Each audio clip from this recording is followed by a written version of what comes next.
Bonjour à tous, c'est Transformation. On se retrouve actuellement pour une toute nouvelle vidéo dans laquelle on va parler de quelques configurations assez particulières du métro de Paris. C'est parti.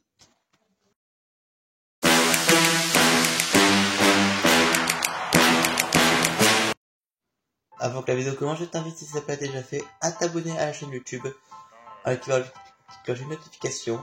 Ça me ferait plaisir.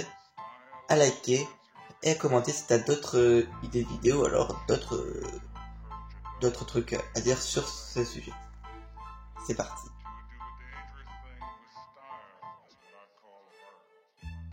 Mais avant tout, quelques généralités. La configuration habituelle des stations de métro à Paris est constituée de deux voies encadrées par deux quais latéraux. Comme par exemple ici, j'ai pris la station de la ligne 9, rue de la Pompe. Mais ce n'est pas toujours le cas.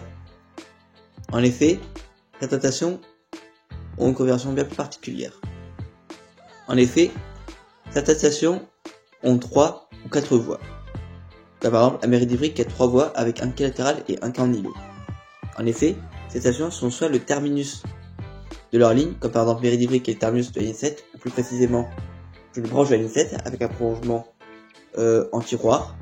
Donc je vous explique ce que c'est dans une précédente vidéo qui apparaîtra en fiche dans la description. Ou alors un ancien terminus, comme la station Porte de Charenton qui a 4 voies avec 2 quais en îlot et un prolongement encore une fois en arrière-gare qui est encore une fois un tiroir de retournement. Cette station était pendant un moment le terminus de la ligne et était destituée par le prolongement jusqu'à Charenton École, pour la petite histoire. Mais peut servir de terminus en cas de perturbation de la ligne.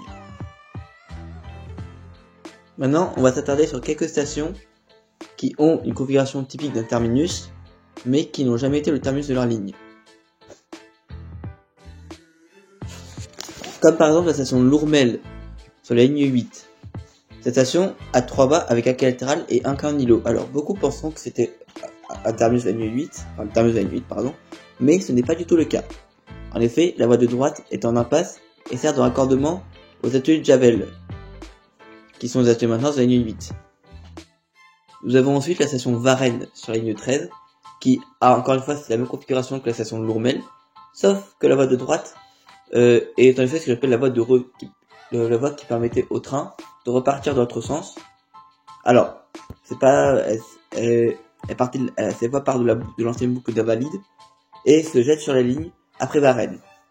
C'est fait un raccord en talon à l'ancienne boucle d'Invalide, si j'ose dire. Ensuite, nous avons Créteil-les-Chats, sur la ligne 8, qui a 3 voies avec 2 quais en îlot, mais n'a encore une fois jamais été le terminus de la ligne 8. En fait, la voie qui est justement, encore une fois, à droite, est une voie de garage, en fait, tout simplement. C'est juste une voie de garage, en fait, d'ailleurs, c'est une grande impasse. D'ailleurs, si vous prêtez attention, et que vous mettez le côté droit dans la rame, si vous allez par exemple à Créteil, vous pourrez très bien remarquer que la voie de droite, à un moment, s'arrête par un butoir. Petite aparté. Ensuite, nous avons la fameuse station Cluniac-Sorbonne.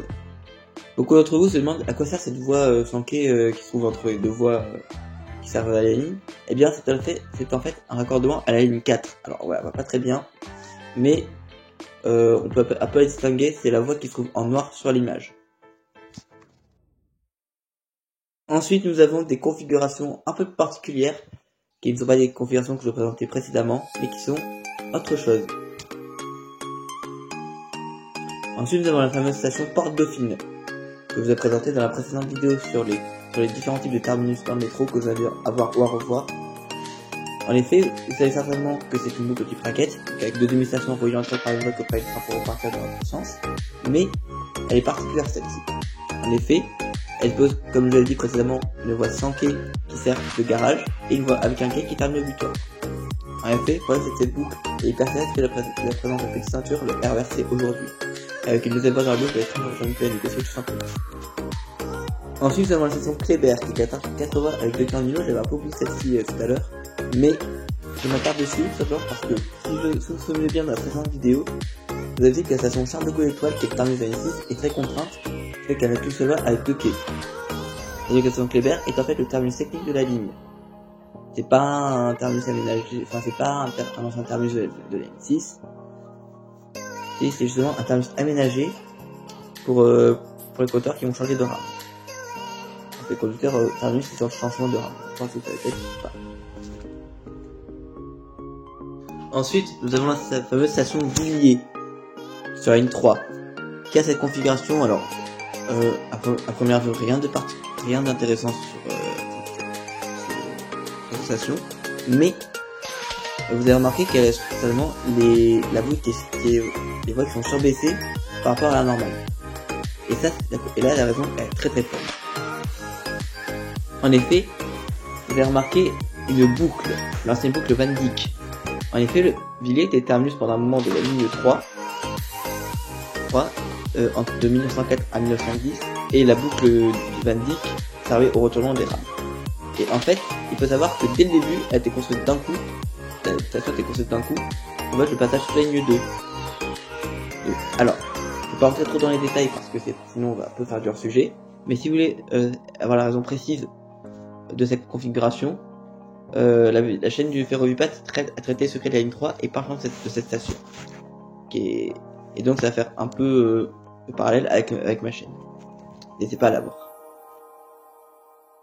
Enfin, nous avons la fameuse station La Fourche sur la ligne 13, qui porte bien son nom pour ma part. Elle porte bien son nom. Cette station est très compliquée et très complexe, mais je vais un peu, j'espère, simplifier vos déplacements à travers les deux branches. En effet, la station est à 3 voies sur 2 niveaux différents, qui est presque unique sur le réseau. Vous avez la demi-station haute qui sert pour les trains en direction du nord et ceux en provenance d'Asnières, Gennevilliers et les Courtilles, et une station basse qui sert simplement pour les rames originaires de Saint-Denis. Et enfin, nous avons les stations qui ont été construites de manière de configuration assez particulière pour permettre justement la construction de la station en cas de faible largeur de la voirie. Nous avons comme premier cas une station à quai central, comme à Boulogne-Jaurès, qui a été construite parce que la rue qui traverse la station, dans laquelle la station n'est pas très large. Voilà, mais elle n'est pas la seule, bien évidemment. En effet, vous pouvez par exemple retrouver Boulogne-Saint-Cloud sur la ligne 10, que je l'ai présenté dans la précédente vidéo. Vous avez Bobigny, Pantin, Raymond-Queneau, et c'est tout. Nous avons des configurations avec 2 quais décalés, comme c'est par exemple le cas à Commerce. En effet, la rue du Commerce, qui est dans son nom de la station, est très étroite, et avec une configuration standard, eh bien, ça aurait été assez compliqué de construire la station. Pour ça d'ailleurs, qu'elle est très particulière.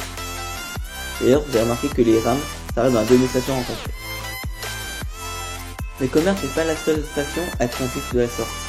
La station Liège est en effet construite de manière similaire, à la seule différence que les rames s'arrêtent dans la première demi-station rencontrée.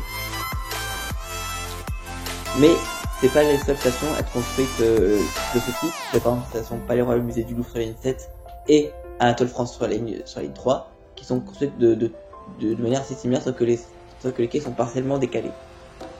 Mais ces configurations sont dues à la même raison que les stations Liège et Commerce, et que la station Boulogne-Jaurès.